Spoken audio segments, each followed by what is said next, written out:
Très cher Juan Antonio, tu es psychiatre. Tu travailles effectivement, comme formateur, comment dirais-je, je dois être très... à l'association de Basques Navarrais de Bilbao. Ça, c'est un peu compliqué quand même. Hein. Bon, mais enfin, il ne faut pas heurter ni les Basques ni les Navarrais. Bon, c'est ce que j'ai compris. Hein. Bon.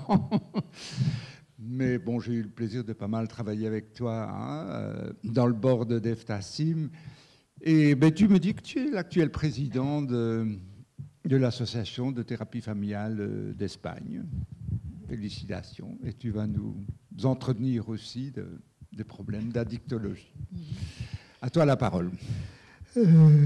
Merci Jacques, ça fait vraiment plaisir d'être introduit par toi. Et j'espère pouvoir transmettre des choses qui me semblent complexes à transmettre. Hein. Mon point de départ, c'est, moi je vais parler comme clinique. Moi je suis un psychiatre, je suis un médecin, je suis clinicien et je vais parler d'une optique, depuis une optique clinique. Ce qui est objectivement un changement. Je ne parle pas comme un chercheur qui fait une recherche, qui donne des données, qui permet d'arriver à regarder certaines images du processus de consommation de drogue dans ce moment de notre société, mais de celui qui intervient, qui se met en contact, qui essaye de comprendre et qui essaye de proposer des choses dans une relation spéciale qui se crée, qui est la relation clinique. Hein. Donc, voilà, je ne vais pas être objectif, je vais être un clinicien. Qui va essayer de voir comment comprendre certains comportements, comment agir devant certains comportements, et surtout dans un point de vue systémique, avec la pensée systémique. Vous allez me permettre, les gens qui me connaissent savent que je suis un passionné de musique, qui aime beaucoup la musique. Alors, vous allez me permettre de vous proposer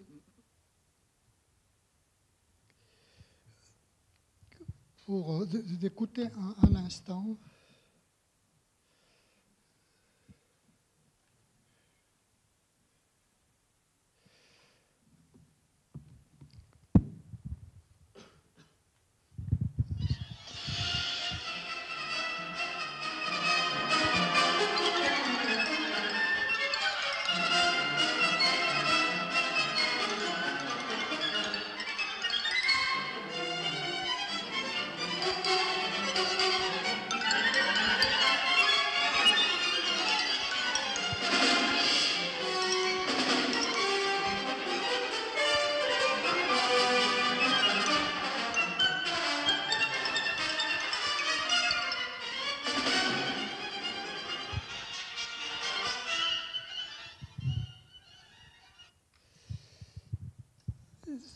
Je ne sais pas si vous connaissez cette musique. C'est une musique de Shostakovich. Shostakovich, c'est un des grands musiciens du XXe siècle. C'est une musique qui appartient à Lady Macbeth Mens, un opéra qui a été fait par Shostakovich, qui est d'une complexité intense et qui donne le besoin de comprendre. Mais comment comprendre cette musique? Ça serait beaucoup plus facile si on peut peut-être écouter cette autre musique.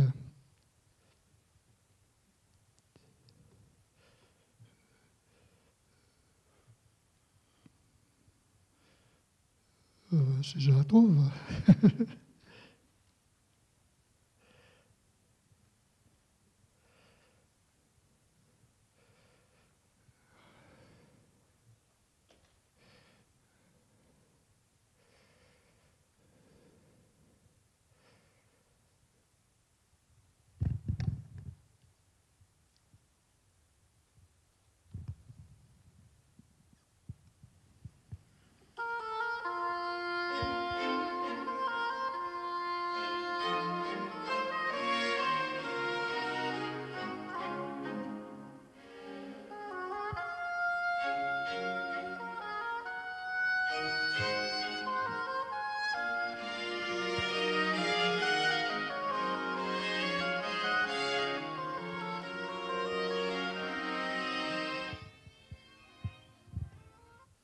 Ça c'est Bach.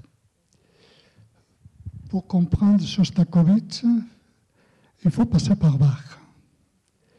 Même Shostakovich a écrit des choses à partir de ce que la musique de Bach l'a inspiré. Nous, on se trouve, quand on voit un comportement de consommation de substances dans certains sujets, devant la musique de Shostakovich, d'une complexité, d'une nécessité de traduction qui a besoin de base pour pouvoir traduire. Surtout, pas seulement pour comprendre, mais pour contacter, pour se mettre en contact et pour pouvoir agir et travailler avec. Nous, on est en ce moment, je le dis, ça fait 38 ans que je travaille dans ce milieu. Je travaillais toujours dans le service basque de santé, et comme responsable d'un centre de santé mentale qui avait une spécificité sur les addictions, et comme responsable d'une communauté thérapeutique publique dans le Pays Basque, à côté de Bilbao, qui a été comme communauté thérapeutique professionnelle pendant 30 ans et que depuis 5 ans, il est un hôpital de jour, avec des programmes spécifiques de travail avec des pathologies graves, des pathologies duales. On est dans une complexité, dans la complexité de la musique de Shostakovich. Et on doit entrer à retraduire cette musique, à retraduire ce comportement, à retraduire cette conduite pour la comprendre et pour pouvoir agir avec. C'est ce que je vais essayer de vous proposer dans mon intervention. En plus, dans un moment où on est dans un moment de crise, les addictions sont dans un moment de crise et le moment de crise sociologique, rentre dans les addictions. Je vais vous proposer 4 clés du travail systémique dans les addictions. Quelles seraient les 4 clés du travail systémique pour entrer dans le monde des addictions? Et c'est une autre de mes passions, c'est la peinture. Ça, on comprend tout de suite, on rentre tout de suite dans un tableau de Raphaël. Ça, c'est l'école d'Athènes. On voit les personnages, on voit les peintres, on voit les philosophes, Aristote, etc. On rentre tout de suite, même si on ne comprend pas, parce qu'il faut aussi traduire. Il faut voir pourquoi essayer, Raphaël, de peindre ça dans les chambres de pape. Mais on peut rentrer tout de suite. Mais quand on rentre dans un tableau de Pollock, expressionniste américain, sorti de la Deuxième Guerre mondiale, dis donc, il faut décodifier, il faut retraduire pour pouvoir comprendre. Et pour pouvoir comprendre Pollock, il faut passer par Raphaël aussi. Comme Shostakovich, il faut passer par Bach.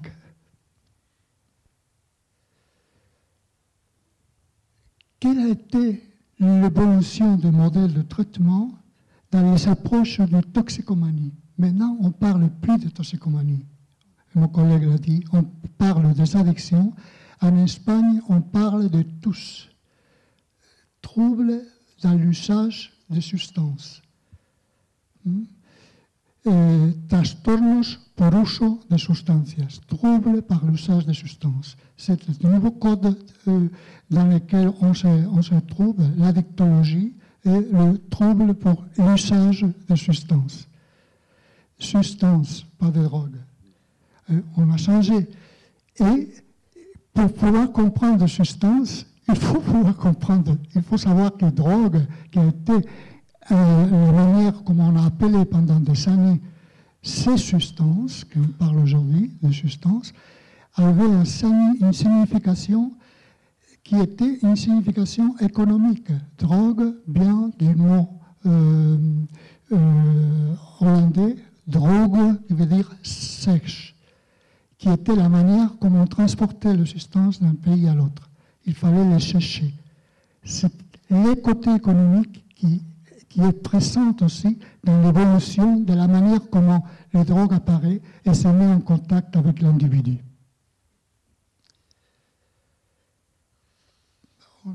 petite phrase de Rimbaud, qu'il vient, le temps dont on s'apprenne, c'est-à-dire on va récupérer tout ça pour pouvoir comprendre qu'est-ce que ça veut dire aujourd'hui, comment on travaille aujourd'hui, comment on peut faire aujourd'hui. Il y a eu, quand on parle de modèles d'interaction de différents espaces qui marquent l'intervention, pour intervenir, il y a quatre questions qui se posent en rapport. Les problèmes de santé, quels sont les besoins au niveau de santé, la représentation sociale de ce problème, comment ça représente, qu'est-ce que ça veut dire. Et quand il y a un groupe d'adolescentes à Bilbao qui se promènent avec ce qu'on appelle chez nous el botellón, c'est-à-dire un ensemble de bouteilles en plastique qui sont pleines de produits alcooliques très forts, qui n'ont pas dû acheter eux parce qu'ils sont moins de 18 ans, mais qui sont arrivés à acheter dans des grands magasins, et qui se promènent en centre-ville pour que tout le monde les regarde comme ils sont, et ils se mettent à prendre ces drogues devant les autres pour que les autres les regardent et répondre à ce qu'ils ressentent. Et on crée une sorte de performance qui va permettre de travailler dans la relation. C'est ça que les cliniciens on doit accepter, travailler dans la relation. Donc la représentation sociale, la planification sanitaire, il y a des modèles de planification sanitaire qui sont très très importants. Au Pays Basque, on a développé des modèles très très importants. Et l'évidence scientifique. Mon collègue a parlé, toutes les recherches qui sont faites au Pays Basque démontrent que la consommation du cannabis dans l'adolescente représente des troubles spécifiques dans certaines parties de notre système neurologique, dans certains noyaux de notre cerveau, qui vont pouvoir donner des conséquences peut-être plus tard. Pas de manière obligatoire, mais attention, parce qu'il y a un risque très fort. Quand on fait une consommation dans cette période de la vie de l'adolescente. Au Pays Basque, on a fait un travail pendant 2 années et demie pour créer une réponse à la consommation d'alcool dans l'adolescent. Parce que dans les services d'urgence des hôpitaux de pédiatrie, il y avait des troubles, il y avait des enfants de 12 ans qui arrivaient, comme on dit, postos, on dit chez nous, ça veut dire qui avaient une consommation d'alcool très très fort et qui étaient tout à fait foutus. Hein. Ils arrivaient 12-13 ans. Alors que toutes les données statistiques qui ont fait le gouvernement basque disent que la taxe de consommation de substances diminue en ce moment. Mais elle est accentuée dans certaines périodes de la vie et qu'il faut voir qu'est-ce que ça veut dire, pourquoi ça paraît comme ça et comment répondre. Donc, l'intervention, c'est la capacité de mettre en rapport tous ces 4 éléments. L'évidence scientifique, la planification sanitaire, les problèmes de santé, la représentation sociale, c'est là qui, comme ça, on construit une intervention. Les 4 clés. Les 4 clés, c'est le regard du système, le modèle d'assistance, l'aujourd'hui des relations et agir, traiter la réponse thérapeutique. Quelle est la réponse? Ça, c'est les 4 clés que je vais faire référence. Je vais aller vite parce que ça, c'est un de mes problèmes. Que vous me donnez comme ça des cordes, puis La première clé, le regard du système. Le consommateur de drogue vit sa consommation en constant dialogue avec son contexte. Ce n'est pas une consommation coupée du contexte, c'est un dialogue constant et le contexte du consommateur modifie la perception qu'il a de sa consommation. Et ça, c'est très important.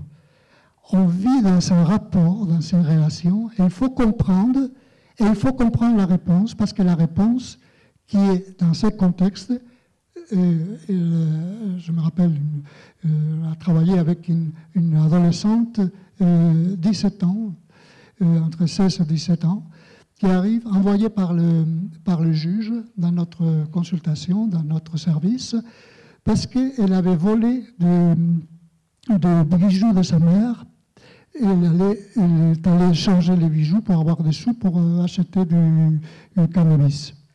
Et la fille a demandé la carte d'identité, elle a vu que c'était une mineure, donc elle a tout de suite appelé le juge. Le juge a dit, bon, il faut faire un traitement, et il nous l'a envoyé. La fille a entré, oui, dans le service en disant, oui, oui, je consomme de la drogue, mais ça, c'est pas un problème pour moi. J'amène ma mère. Je t'amène ma mère, elle me dit ça à moi. Je t'amène ma mère, c'est elle qui a besoin de toi. Et le travail qu'on a fait, effectivement, on a démontré qu'il y avait toute une question, un rapport avec la même histoire de la mère, qui avait été une consommatrice quand elle était ado, qui était partie de la maison pour vivre dans des locations comme ça, de trucs tordus, et qui, on a réussi à travailler ça, et c'était la fille qui avait dit « Je t'amène ma mère pour que tu travailles avec elle ». C'était elle, avec sa conduite, qui avait parlé de son contexte. La représentation sociale des consommateurs de drogue a évolué énormément. Dans les années 80, c'était un mauvais choix. On dit en espagnol, soy un vicioso. Beaucoup de ma vie, c'est comme ça, je fais un choix. Alors, j'ai fait un mauvais choix, mais alors. Après, c'était un délinquant, entre 80 et 90. Après, un malade, 90. Et depuis la fin des années 90, c'est encore un citoyen. Un citoyen qui a le droit de décider s'il consomme ou non. Et après, il faut qu'il assume les conséquences de cette décision. Parce que les substances sont à ses côtés. Et il peut se mettre. Moi, j'étais à Moscou une fois pour une réunion pour les problèmes d'alcool qui sont à Moscou, qui sont un problème assez grave. Et je ne parle pas de tout russe. Quand je suis arrivé là, je savais exactement où je pouvais acheter du cannabis. Et il n'y avait pas de boutique qui disait on vend du cannabis. Hein. Mais elle appartient à notre milieu et on peut se mettre en contact. Et depuis la fin des années 90, on dit le consommateur, c'est un citoyen qui a le droit de décider et après assumer les conséquences. Les problèmes de santé, qui sont aujourd'hui le trouble du comportement et les maladies infectieuses, transmission sexuelle, et la pathologie psychique grave. Ce n'est pas pour rien qu'il y a, par exemple en Espagne, une association de pathologies duales. La psychiatrie est devenue intéressée par les problèmes d'addiction, alors que pendant des années, elle n'était pas très intéressée, mais elle est devenue intéressée parce qu'il y avait de psychose, il y avait des problèmes de dépression très graves, des problèmes même de troubles de comportement très graves, et qui étaient liés aussi et qui s'exprimaient avec une consommation de substances. Les réponses assistentielles. Il y avait une réponse à partir des modèles, c'était les ex qui était celui qui devait dire au consommateur comment il fallait. Je me rappelle d'avoir venu ici, dans la région de Toulouse, en 82, je crois, 81, 82, pour visiter des communautés thérapeutiques du Patriarche, qui étaient tout à côté. Et quand on est entré là, je suis venu avec un responsable politique du gouvernement basque, on est entré pour parler avec le groupe, et on m'a dit, mais vous êtes qui? Moi, je suis Juan Antonio Aveijon, je suis psychiatre au Pays Basque. Ah, vous êtes un médecin? Nous, on a médecin. Et sous la table, il y a quelqu'un qui ressort et dit, je suis médecin, qui était un patient qui était médecin. C'était les modèles. Les modèles, c'était une partie de réponse qu'on a pendant des années fait. Après, c'était l'exclusion, les fermes et les communautés de vie, qui étaient des exclusions. Les programmes de principe absolu, il ne fallait pas consommer. Point. Pas consommer. Point. Pas consommer. L'assistance sanitaire qui était basée sur les symptômes, on va soigner ce symptôme. Les programmes de réduction du risque de dégâts, et en Espagne, on développait d'une manière très importante, la complémentarité des modèles d'intervention et la réponse professionnelle. La réponse professionnelle était la multidisciplinarité, la capacité de donner une réponse multidisciplinaire. Et ça, c'est très important. La conclusion de cette évaluation de Mallela. Mallela, c'est un des grands chercheurs sur cette question. Il a été chercheur pour Obama, pour le programme des États-Unis. Et dans une conférence qu'on avait partagée à Madrid, je vais juste me dire vite les 3 conclusions d'une recherche qu'il avait faite. Il dit, les consommateurs de drogue qui participent à un programme de traitement améliorent leur pronostic par rapport à ceux qui ne participent à aucun programme de traitement. Ça sert à quelque chose, ce qu'on fait. Non, mais c'est important parce que, c'est-à-dire, le fait de faire quelque chose améliore le pronostic. C'est mettre en contact, améliore le pronostic. Permettre le contact, améliore le pronostic. Par exemple, ça a permis à Bilbao de faire une des expériences très intéressantes, c'était une narcosala, narcosale, c'est-à-dire un endroit où les gens qui consomment, qui veulent continuer à consommer, peuvent aller à consommer d'une manière moins risquée pour les conséquences infectieuses, par exemple, et qui permet de se mettre en contact. Se mettre en contact, déjà, c'est quelque chose. Deuxième conclusion de Magellan, les consommateurs de drogue qui participent à un programme de traitement comportant des propositions thérapeutiques multiples améliorent leur pronostic par rapport à ceux qui participent à un programme de traitement avec une proposition thérapeutique unique.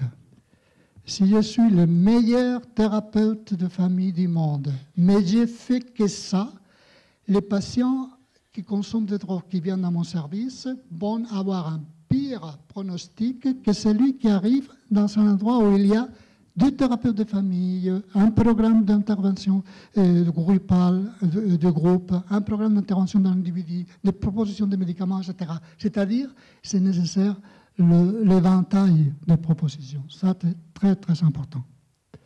Et la troisième, c'est pour ça que j'avais noté facilement la conclusion de Magellan, les consommateurs de drogue qui participent à un programme de traitement dans lequel on parvient à impliquer la famille, il ne dit pas thérapie de famille, parce qu'il n'est pas un thérapeute de famille, et impliquer les familles dans les programmes améliore leur pronostic par rapport à ceux qui participent à un programme de traitement dans lequel on ne parvient pas à impliquer la famille. Impliquer la famille, c'est mettre la conduite dans son contexte et comprendre la signification de cette conduite pour pouvoir réagir sur elle. Et ça donne cette complexité aussi des interventions. Là, vite, où est-ce qu'il s'adresse un consommateur de drogue s'il a besoin d'aide? En Espagne. Je parlais de l'Espagne. À Séville, dans un centre de la Diputación. La Diputación, c'est le gouvernement de la région. À Bilbao, dans un centre de santé mentale du système public de santé du gouvernement basque. Dans la communauté de Madrid, dans un centre qui dépend de la mairie. À Saragosse, dans un centre privé. Vous voyez la complexité de réponses dans des cadres, même administratifs, différents. Je parle de l'Espagne parce que je connais un peu. Mieux que la France, je connais un peu la France, mais enfin. Deuxième clé, le modèle d'assistance. L'attente de l'évolution des modèles d'assistance, c'est sur 2 questions très importantes. La compréhension du phénomène de la consommation. Comment comprendre la musique de Shostakovich? Quelles sont les clés pour entrer dans cette musique? Et le contrôle des symptômes, qui est parfois un besoin du programme sanitaire. Aspects positifs qui sont opérés avant la crise, même la crise économique. On s'est rapproché de la réalité de consommation de drogue et de la personne du consommateur, entrer en contact. On a amélioré les dispositifs en donnant des moyens plus importants et plus professionnels. On a créé un cadre théorique, je crois que ça c'est très très important. On a cheminé vers la bonne pratique, c'est des choses qu'il faut faire, c'est des choses qu'il ne faut pas faire. On a rendu plus flexibles les interventions qui s'adaptent mieux au changement. Et les interventions se sont spécialisées. Ça, c'est des choses positives. Mais il y a eu des choses négatives aussi après la crise. Il y a une tendance à la médicalisation. on a relégué en deuxième plan l'intervention psychothérapeutique, conséquence justement de cette médicalisation. Il y a une tendance à compartimenter les interventions. Je travaille sur ça. Je travaille sur la motivation. Les autres, mais non. Vous travaillez sur la motivation, ce qui permet de rentrer dans le travail avec les familles, ce qui permet de rentrer dans le travail dans votre propre santé. Moi, avec le médecin qui arrivait, le médecin qui était en formation, qui arrivait dans mon service, c'était un psychiatre qui travaille dans les addictions doit demander des analyses de sang, et doit savoir lire des analyses de sang et savoir comprendre qu'est-ce qui se passe dans le foie, qu'est-ce qui se passe dans le sang, qu'est-ce qui se passe dans les maladies infectieuses. Un psychiatre. Hein. C'est pas oh oui, mais ça, on va l'envoyer au médecin de l'hôpital. Non. Le continuum thérapeutique est en danger. La complémentarité de ces stratégies et d'intervention se perd. La formation continue du professionnel est dévalorisée. Et le diagnostic paralyse beaucoup de fois. Ah, mais moi je suis dépressif parce qu'on m'a dit que je suis bipolaire, donc je suis dans la partie dépressive. Et comme je suis dans la partie dépressive, je dois prendre un stimulant pour en sortir. Mais c'est à cause de ce qu'il m'a dit, à cause du diagnostic. Actuellement, dans la crise, on travaille avec un groupe de patients chroniques. La consommation se universalise. Il y a des nouveaux patients émergents dans le service. Il y a une tendance à l'isolement des services. Les troubles du comportement et consommation vont à la paire. Les troubles du comportement et la consommation viennent de la main. Et il y a un conflit d'intérêts entre le système sanitaire et le système judiciaire. Je vais passer vite ça. Le portrait des consommateurs traité dans le centre, c'est un homme. La partie chronique, dans mon service par exemple, c'est un homme, surtout 7 sur 10, 42 ans. 10 minutes, d'accord. Niveau d'études peu élevé, au chômage ou avec des aides sociales, polyconsommateur de dépresseurs, alcool et consommé des opiacés, a utilisé surtout la voie intraveineuse. Il a fait de multiples traitements et est consommateur de services sanitaires et sociaux. Ça, c'est le cadre des gens. On a dans notre service 6700 histoires cliniques ouvertes dans tous les années où on a travaillé. On était sectorisé pour un secteur de la ville de Bilbao et une région de la province de Biscaye. Les portraits émergents. Il y a 3 portraits émergents qui sont très, très importants. Si vous m'avez entendu parler d'autres fois, vous savez que je suis insistant sur ça. D'abord, le malade mental.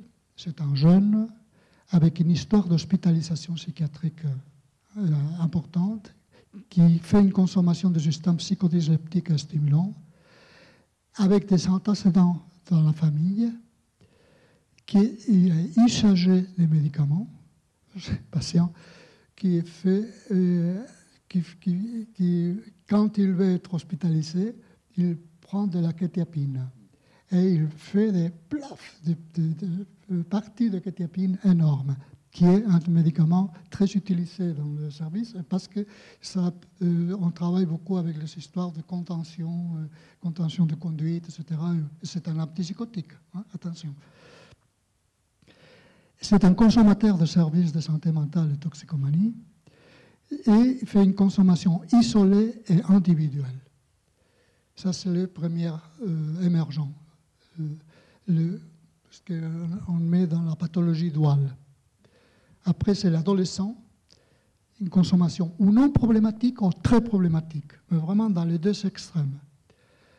Avec des antécédents familiaux aussi, ça c'est très très intéressant. Je vous raconte rapide une séance qu'on a eue, on travaillait dans une thérapie de famille avec un ado qui avait 15 ans et on faisait de thérapie de famille d'une manière régulière. Et tout d'un coup, un jour, le parent, la mère quand la mère venait, elle avait une air très ado dans la manière de s'habiller, de la manière de traiter, et le père avait une air avec sa cravate, c'est un contraste très drôle.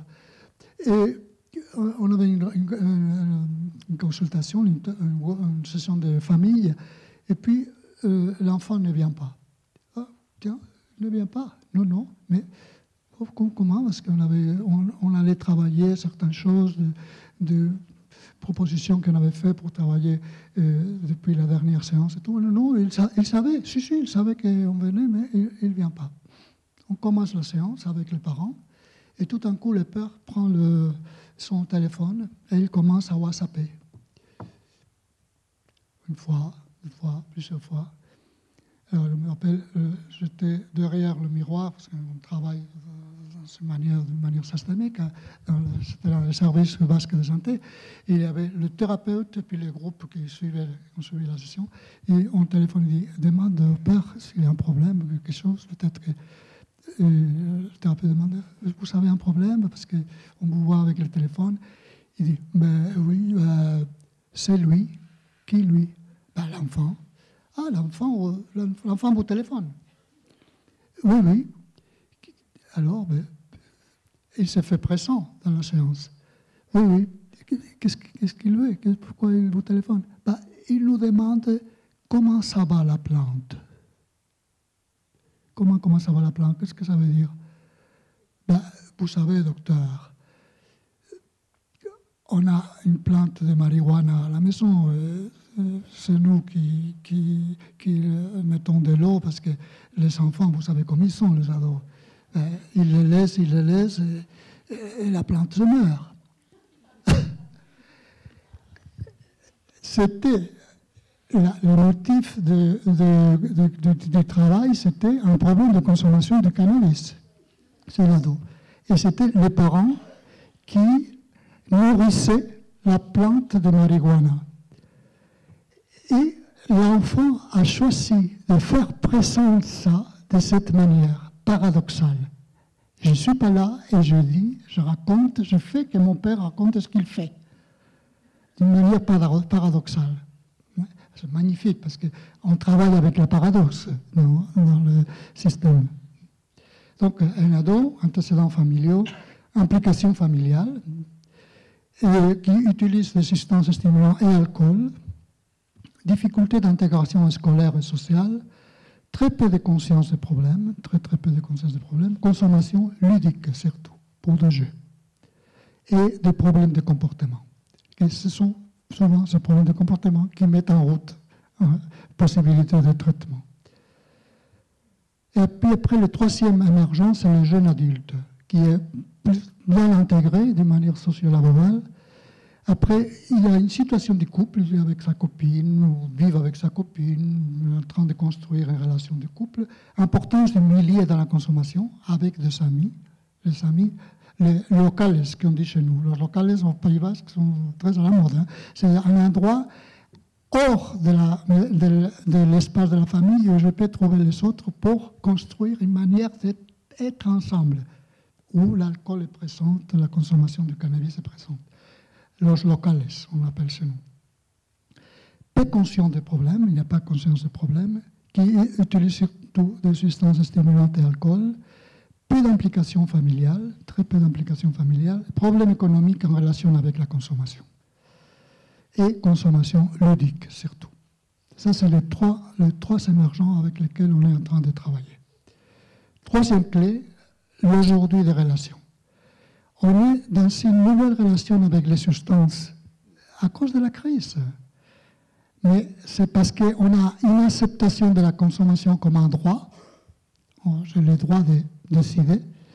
Et les substances font partie de notre quotidien, comme je disais tout à l'heure. Et dans la construction du sujet, du moi, dans son processus de construction, le sujet communique à travers sa conduite. Et la consommation de drogue nous parle de cette construction. Et quand on répond à quelque chose qui a à voir avec la construction du sujet. Conduite et communication. La conduite symptomatique, je vais passer vite parce que... Oui, je vois que... D'accord. La conduite symptomatique ou pas communique quelque chose de l'individu et de son contexte. Cette communication attend une réponse. La réponse va construire une nouvelle communication qui va se transformer en une nouvelle conduite. On ne peut pas comprendre une communication sans observer la réponse qu'elle provoque. Pour comprendre une conduite, il faut la situer dans son contexte. On pourra aussi entrer en communication avec elle et avec l'individu qui l'adopte. Faire bouger le contexte fait bouger l'individu. La génétique et les caractéristiques neurophysiologiques qui sont très importantes du sujet ne vont pas enlever l'importance au jeu relationnel. Le moi se construit dans cette interaction relationnelle. Quatrième clé, la dernière, agir, traiter, réponse thérapeutique. Il faut créer un espace d'interaction, et l'espace d'interaction, c'est l'espace de relation. C'est l'espace de la thérapie. La thérapie, c'est la capacité d'organiser. Je travaille avec beaucoup d'élèves qui font la formation en thérapie des familles, on travaille beaucoup ça. C'est la capacité d'organiser et de structurer une certaine interférence d'une manière consentie par le thérapeute et par les patients. Je vous propose ça, qu'est-ce qu'il se passe? Il est d'accord peut-être, ou il n'est pas d'accord peut-être. Il se lève l'autre jour, la doc dit, mais qu'est-ce que tu fais là? Qu'est-ce que tu fais là? Il voulait dire quelque chose de différent de ce qu'on était en train de proposer. Ce n'est pas le changement concernant la symptôme qui est important. Parfois, ce n'est pas le plus intéressant parler de arrêter la consommation de drogue. Moi, parfois, j'ai souvent dit aux patients et à la famille, ensemble, et j'ai une bonne nouvelle, votre fils n'est pas un toxicomane. Ça ne veut pas dire qu'il consomme de cannabis. Il consomme du cannabis parce qu'il est en train d'expérimenter, de se demander à quoi ça me sert. Mais il n'est pas un toxicomane. C'est ça, les symptômes qui importent bien plus les changements qui résultent, qui s'imposent au premier changement. Ça, c'est la pensée systémique de base. Travailler avec les familles de consommateurs de substances. Mon Dieu, j'étais l'année dernière au Congrès mondial de pathologie duale qui se célébrait à Madrid. Et une des choses qui me semblait incroyable, c'était qu'il y avait beaucoup de tables où des psychologues ou des psychiatres disaient « Vous savez, c'est très important de travailler avec la famille dans les addictions. » Mon Dieu, 2017, et on est en train de dire ça, alors que ça fait plus de 40 ans qu'on dit il faut travailler avec les familles. Et pourquoi on découvre ça? C'est comme si on découvrait ça. Qu'est-ce que ça veut dire travailler avec les familles? Comment arriver à construire ces rapports? Comment rentrer dans cette relation? Comment décodifier la musique de Shostakovich pour la comprendre? Alors qu'elle est présentée comme la musique de Shostakovich. Elle est présentée comme la conduite de quelqu'un qui prend une substance. La famille comme groupe de référence tient son structure, son modèle de communication, elle évolue à travers des processus d'adaptation, elle maintient un dialogue avec l'extérieur, elle est capable de raconter son histoire. Ça, c'est le noyau du travail. Et les objectifs de travail, c'est ouvrir la drogue, on va ouvrir, démonter les complicités, dévoiler la fonctionnalité, découvrir et dévoiler la fonctionnalité. Quelle fonction? La fonction, c'est un mot dynamique. Hein.